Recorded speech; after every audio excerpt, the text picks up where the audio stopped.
కూతురు ప్రాణం తీయకుండా నువ్వు రక్షించుకోగలవా?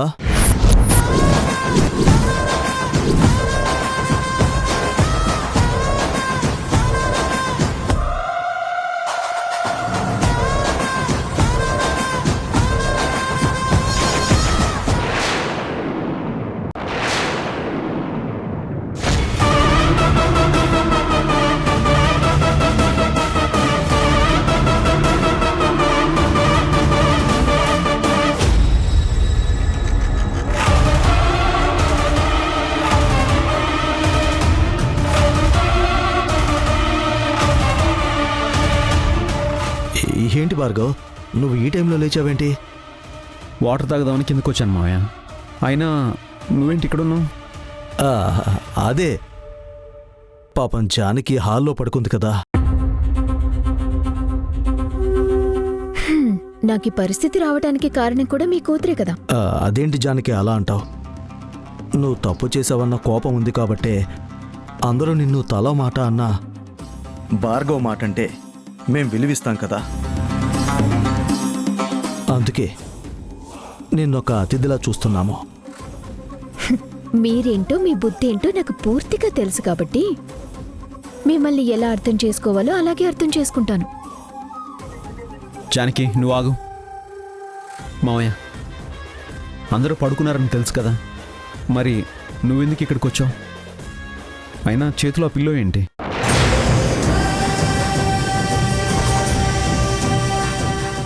అదే చెప్పాను కదా, జానకి అతిథిగా వచ్చింది, ఇలా హాల్లో పడుకుంది. పాపం తనకి దిండుందో లేదో అని నాకు అనిపించింది, అందుకే తీసుకొచ్చిద్దామని. తను ఈ రోజేం రాలేదు కదా, వచ్చి చాలా రోజులైంది. మరి ఎప్పుడు లేని ఈ రోజేంటి? ఇంకా అర్థం కాలేదా? మీరందరూ నిద్రపోతున్నారు కదా, నిజం బయటికి రాకుండా ఆ దిండుతో నా ఊపిరి తీయాలనుకున్నారేమో. ఏంటి జానకి మరీ ఇంత అన్యాయంగా మాట్లాడుతున్నావు? నీ ప్రాణం తీయాలని నేనెందుకు అనుకుంటాను? నీకు మంచి జరగాలని, నువ్వు ఏ తప్పు చేయకపోతే నిజంగానే ఈ తప్పు ఎవరు చేశారో వాళ్ళే బయటికి రావాలని నేను కోరుకుంటున్నాను. మామయ్య ఇప్పుడు విషయం అది కాదు. ఆ పిల్లో ఎందుకు తీసుకొచ్చావు? రుద్రానికి ఎంత కోపం ఉన్నా, శత్రువుగా ఇంటికొచ్చినా సరే అన్నం పెట్టి పంపించే మనసు మీ అత్తయ్యది. జానకి ఇంట్లో ఉంటుంది అంటే తనని నేను అతిథిలాగా చూడాలి కదా.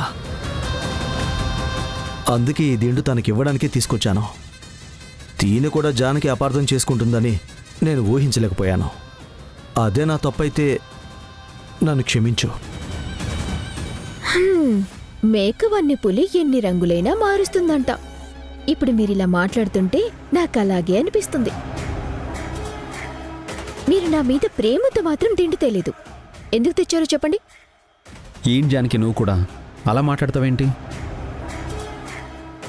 మావయ్య ఎందుకు వేరేలా ఆలోచిస్తారు? ప్రతిదానికి ఇలా పెడార్థాలు తీసుకోవడం మంచిది కాదు. మావయ్య జానకి సంగతి తను చూసుకుంటుంది, మీరు వెళ్ళండి. జానకి దిండొద్దా? ఓ ఓకే. అసలు నేను చెప్తుంటే మీకు అర్థం కావట్లేదా? చూడు జానకి, నువ్వు చాలా ఇన్సెక్యూర్గా ఆలోచిస్తున్నావు కాబట్టి ప్రతిదీ నీకు తప్పుగానే కనిపిస్తుంది. ఈ టైంలో మామయ్య పిల్లో తీసుకురావడం తప్పే, దాన్ని నేను కాదన్ను. కానీ నిన్ను చంపడానికే తీసుకొచ్చాడంటే మాత్రం నేను నమ్మను. పడుకో. నిజమేంటో వాళ్ళకి తెలియకపోయినా నువ్వు ఊహించగలవు కదమ్మా. ఇప్పుడు నువ్వే నన్ను కాపాడావనుకుంటాను.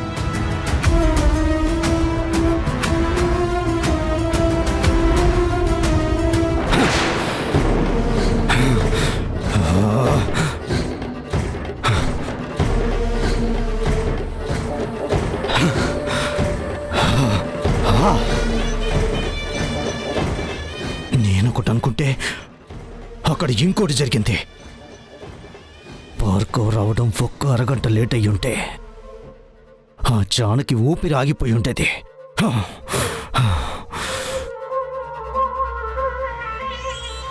నీ కూతురు ప్రాణం తీయకుండా నువ్వు రక్షించుకోగలవా? దక్ష, నీ కూతుర్ని కాపాడాలని నువ్వే భార్గవుని పంపించావు కదో, ఎన్నిసార్లు కాపాడతావు? నీ కూతుర్ని నువ్వు కాపాడలేవు దక్ష. తన అంతం చూసే వరకు, తనని నీ దగ్గరికి పంపించేంత వరకు ఈ కంటి మీద రెప్ప పడదు.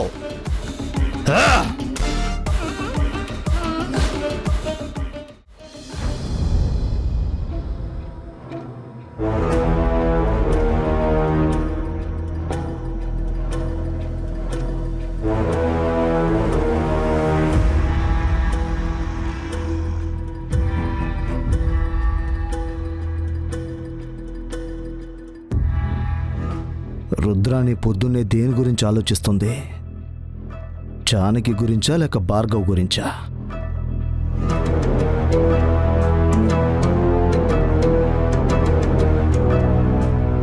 అదేంటి రుద్ర, కాఫీ చల్లారిపోతుంది, తాగకుండా ఏం ఆలోచిస్తున్నావు? జరుగుతున్న సంఘటనల గురించండి. ఈ ఇంటికేదో దోషం ఉన్నట్టుంది. అందుకే ఎవరైనా ఒక మంచి పూజారిని పిలిపించి హోమం చేయించడం మంచిదని నాకు అనిపిస్తుంది. ఎందుకు? ఒకప్పుడు ఈ ఇంట్లో ఒక నిర్ణయం తీసుకుంటే అందరూ తల వంచి దాన్ని పాటించేవారు. ఎదిరించటం కానీ ఎదురు చెప్పటం కానీ నేనెప్పుడూ చూడలేదు. అలా వైభవంగా ఉండే ఈ ఇల్లు, అందరితో మన్ననలు పొందే నువ్వు ఇప్పుడిలా ఆందోళన పడుతూ ఉంటే నాకు భయంగా ఉంది. నేను ఆలోచిస్తున్నది మనకెదురు చెప్పారని కాదు, అసలు మనం చేస్తోంది కరెక్టా కాదా అని. అదేంటి రుద్ర, నువ్వు కూడా తప్పు చేస్తావని అనుకుంటున్నావా? జటాధర స్వామి కంటికి కనిపించిందంతా నిజం కాదు అన్నారు. దుర్గమ్మ నాకేదో చెప్పాలని ప్రయత్నించింది. ఇంకేమై ఉంటుంది? జానకి వల్ల నాకు ప్రమాదం ఉందని చెప్పాలనుకుందేమో. అందుకే కదా చనిపోతున్న రోజు కూడా నీకు ఫోన్ చేసి జానకి అని చెప్పింది. మరి ఇప్పుడెందుకు అంతలా ఆలోచిస్తున్నావు? తను జానకి అని చెప్పడం నిజమే, కానీ జానకి తనని చంపాలనుకుంటుందని మాత్రం చెప్పలేదు. ఏమో, జానకి గురించి ఇంకేమైనా చెప్పాలని ప్రయత్నించిందేమో. అంతలోనే తనకి ప్రమాదం జరిగిందేమో. అలా ఎందుకు ఆలోచించకూడదు?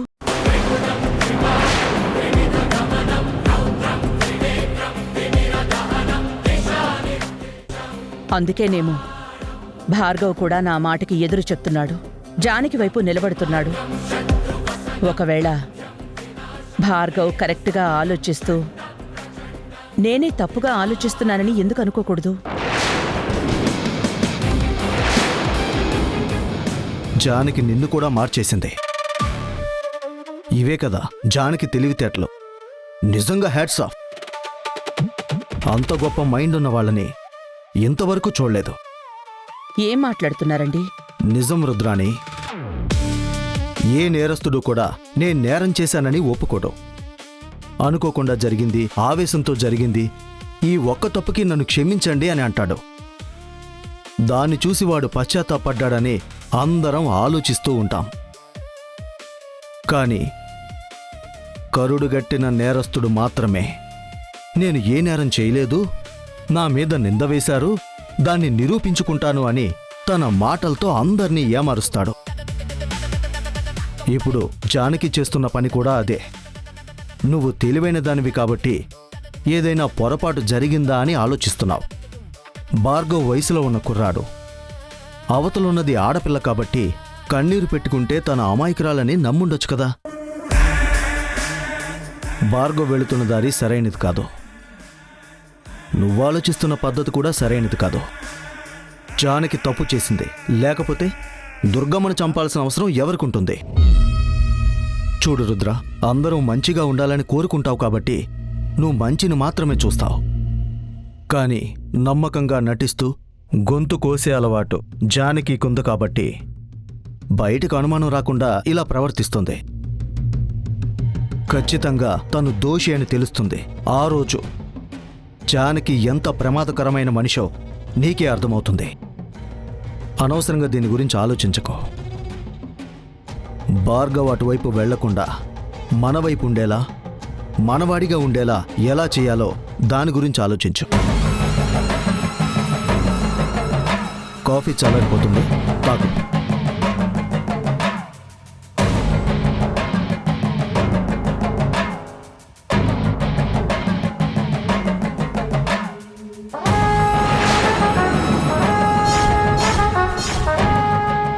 నీకిలాంటి ఆలోచన రాకూడదు రుద్రా. జానకి గురించి నువ్వు పాజిటివ్గా ఆలోచిస్తే నా తలరాత మారిపోతుంది. ఆ అవకాశం నీకు ఇవ్వను.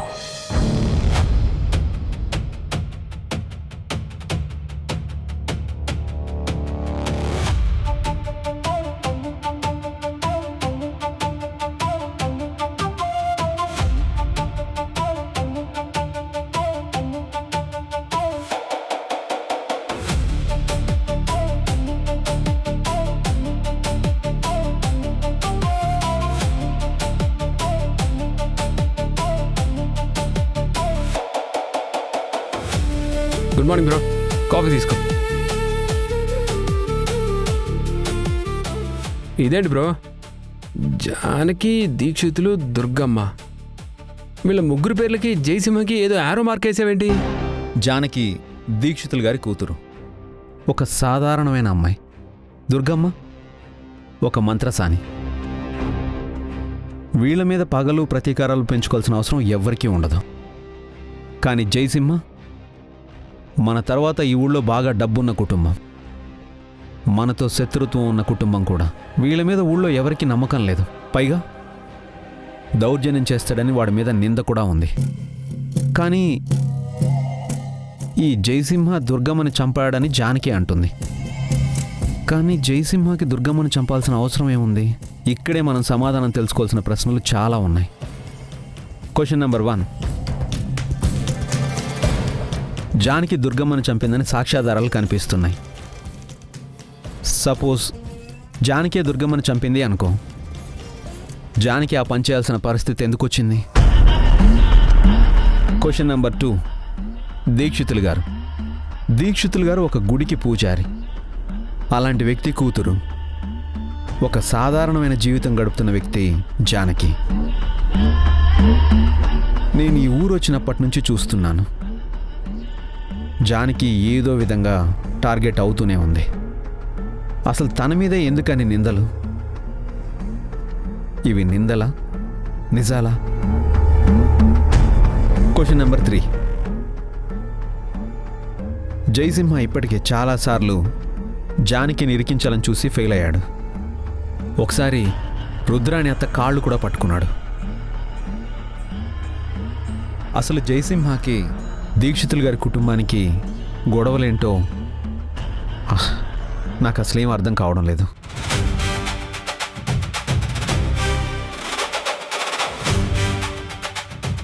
నాకొకటి అర్థమైంది. ఆ రోజు నాన్న, నువ్వు నా కూతురివి కాదు, కావాలంటే వెళ్ళి దుర్గమ్మని అడుగు అని చెప్పారు. ఆ రోజు నాకు దొరికావన్న నిజం తెలిసిన ఏకైక సాక్షి దుర్గమ్మ. నేను దుర్గమ్మని అడిగితే తను మాత్రం నిజం చెప్పకుండా మాట దాటేసింది. నిజానికి నువ్వెవరంటే అప్పుడు తనలో ఏదో తెలియని భయం కనిపించింది. అంటే దుర్గమ్మ ఏదో పెద్ద విషయాన్ని దాచింది. అది జయసింహకి తెలిసింది.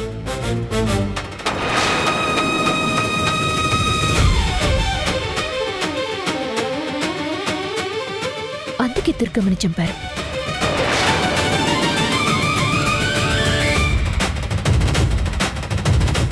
కానీ నేను చేశానని నా మీద నింద వేశారంటే దుర్గమ్మ చావుకి తను దాచిన రహస్యమే కారణమైందా? ఖచ్చితంగా కారణం ఉంది. ఎందుకంటే జయసింహకి జానకంటే కోపం. ఆ కోపంతోనే ఇదంతా చేశాడని మనం ఎందుకు అనుకోకూడదు? ఒక మనిషికి ఇంకొక మనిషిని చంపేంత కోపం ఎందుకుంటుంది? దుర్గమ్మని దేని గురించి చంపాడో నాకైతే తెలియదు, కానీ జానకి మీద నింద వేయడానికి మాత్రం ఒక రీజన్ ఉంది. ఆ జయసింహని జానకి ఎదిరించింది. జానకి వల్ల 2-3 సార్లు ఇబ్బంది కూడా పడ్డాడు. అందుకే జానకి మీద కోపాన్ని పెంచుకొని ఈ అవకాశాన్ని ఇలా వినియోగించుకున్నాడని ఎందుకు అనుకోకూడదు? దుర్గమ్మకి తెలిసిన విషయం నాన్నకి తెలిసి ఉండాలి. ముందు అదేంటో తెలిస్తే అసలు ఏం చేయాలో నాకు అర్థమవుతుంది. కోపంతోనే జానకి మీద ఇదంతా చేస్తున్నారు అన్నది కరెక్ట్ కాదు. ఎందుకంటే ఆధారాలన్నీ జానకి చంపినట్టుగా క్రియేట్ అవుతున్నాయి. కానీ నిజానికి జానకి మనతో పాటు ఉంది. మనతో పాటే దుర్గమ్మను వెతికింది. సరే, మరి అలాంటి మనిషి అంతలోనే హత్య ఎలా చేస్తుంది? పోనీ హత్య చేసే ప్రయత్నంలోనే మనతో అలా నటించినట్టు కూడా నాకెక్కడ అనిపించలేదు. ఒక మనిషిని చంపాలి అనుకున్నప్పుడు టెన్షన్ చాలా ఎక్కువగా ఉంటుంది. కానీ ఆ రోజు జానకి ముఖంలో అదేం కనిపించలేదు. ఇప్పుడు మాత్రం జానకి చుట్టూ ఒక వలయంలా అన్ని ఆధారాలు దొరుకుతున్నాయి. ఖచ్చితంగా దీని వెనక ఏదో ఒక కారణం ఉండే ఉంటుంది. విక్రమసింహ ఇంట్లో సృష్టిస్తున్న అరాచకానికి దుర్గమ్మని చంపటానికి ఏదో కారణం ఉండి ఉంటుంది. ముందదేంటో తెలుసుకోవాలి. జయసింహ వెనక మన మావయ్య ఉన్నారని నీకేమైనా అనుమానమా? ఆ కుటుంబాన్ని దూరం చేసుకుని మనతో ఉంటున్న వ్యక్తి జయసింహకు సపోర్ట్ చేస్తాడని నేను అనుకోవడం లేదు. కానీ జయసింహ ఒక్కడే ఇదంతా చేయగలడా అని నాకు అనిపిస్తోంది. ఇందులో మావయ్య ఇన్వాల్వ్మెంట్ ఏదైనా ఉంటుంది అని నాకేం అనిపించడం లేదు. ఎంక్వైరీ చేస్తాను, నిజాన్ని బయట పెడతాను. నాన్నతో మాట్లాడతాను, అసలు నిజాన్ని తెలుసుకుంటాను.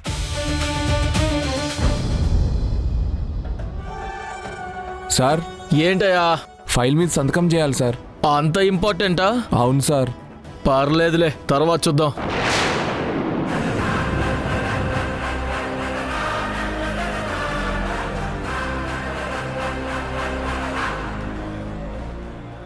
నమస్కారం సార్. పొద్దున పెట్టావు కదయ్యా, మళ్ళెందుకు? నేను నమస్కారం పెట్టింది మీకు కాదు సార్, ఆయనకి. రేయ్, ఇక్కడ స్టేషన్కి హెడ్ నేను. నమస్కారం నాకే పెట్టాలి, సెల్యూట్ నాకే చెయ్యాలి. స్టేషన్కి వచ్చిన వాళ్ళని గౌరవించావంటే నీకు ఉప్పు నీళ్లు కూడా దొరకని చోట్ల డ్యూటీ వేయవలసి ఉంటుంది. సార్, ఆయన ఎవరో తెలుసా సార్? బొబ్బిలి భార్గవ్ సార్. ఆ ప్రాంతానికే రాజులు. ఇప్పటికీ వాళ్ళ మాట శాసనంలా చెల్లుతుంది. మాకు తెలుసు కానీ నువ్వు వెళ్ళి టీ తీసుకురాపో. అలాగే సార్. మీతో మాట్లాడాలి. కేసు అయితే రైటర్కి చెప్పండి, క్యాష్ అయితే నాకు ఇవ్వండి. లంచాలు తీసుకుని కేసులు బాగానే తారుమారు చేస్తున్నట్టున్నారే. రేయ్, ఇది నా పిఎస్. నా మీదే కౌంటర్ వేస్తే నీ మీద కేసు బుక్ చేయాల్సి ఉంటుంది. ఒక్క నిమిషం, నేను స్టేట్ మినిస్టర్తో మాట్లాడతాను.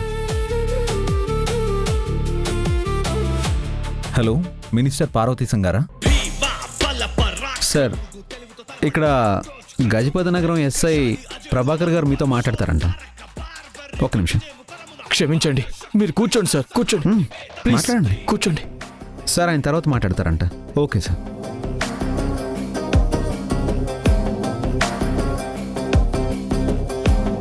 చెప్పండి సార్.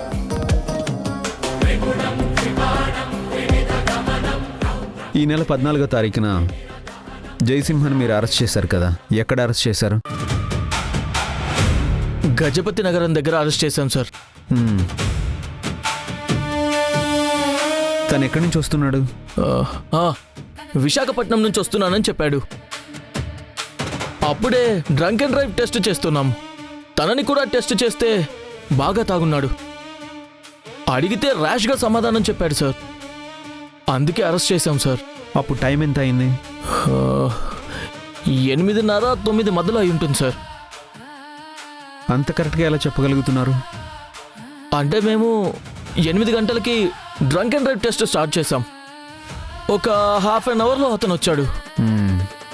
స్టేషన్కి ఏ టైంకి తీసుకొచ్చారు? తనతో వాదించి అతన్ని జీప్ ఎక్కించి స్టేషన్కి తీసుకొచ్చే పాటికి 10:30 అట్లా అయింది సార్. కరెక్ట్గా అంతే అయిందా? రైటర్ ఎఫ్ఐఆర్ నోట్ చేశాడు సార్. కాకపోతే వాళ్ళ అన్నయ్య వచ్చి, మాది చాలా పెద్ద కుటుంబం, ఇప్పుడు మీరు ఎఫ్ఐఆర్ బుక్ చేసి తన మీద కేసు పెడితే మా ఇంటి పరువు పోతుందని రిక్వెస్ట్ చేస్తే ఎంతైనా పెద్దవాళ్ళు కదా అని. వాళ్ళు ఇచ్చిన డబ్బులు తీసుకుని వదిలేశారు అంతేనా? అది కాదు సార్, అతను కూడా పై అధికారులతో మాట్లాడతాను అన్నారు. పెద్దవాళ్ళ విషయంలో ఇలా అప్పుడప్పుడు చూసి చూన్నట్టు వదిలేస్తాము. అందుకే తన మీద కేసు పెట్టకుండా హ్యాంగ్ ఓవర్ దిగే వరకు స్టేషన్లోనే ఉంచి పొద్దునే పంపించాం. Oh thank you sir. వస్తాను సార్. Okay sir. ఇతనేంటి నేను అందరినీ ఇన్వెస్టిగేషన్ చేసినట్టు నన్ను ఇన్వెస్టిగేషన్ చేసి వెళ్ళాడు.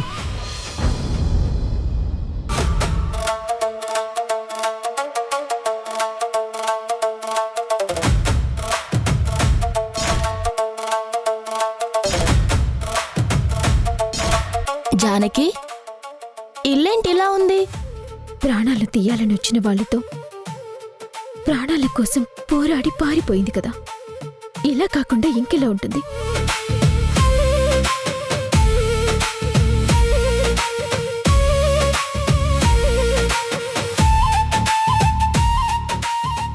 అమ్మా, నిన్ను కూడా దుర్గమ్మ గుళ్ళో అమ్మవారిలాగే చూసేది, నీ గురించి ఎంతో గొప్పగా చెప్పేది. నువ్వు దేవతవని నిత్యం అందరితోనూ నీ సంగతే మాట్లాడేది.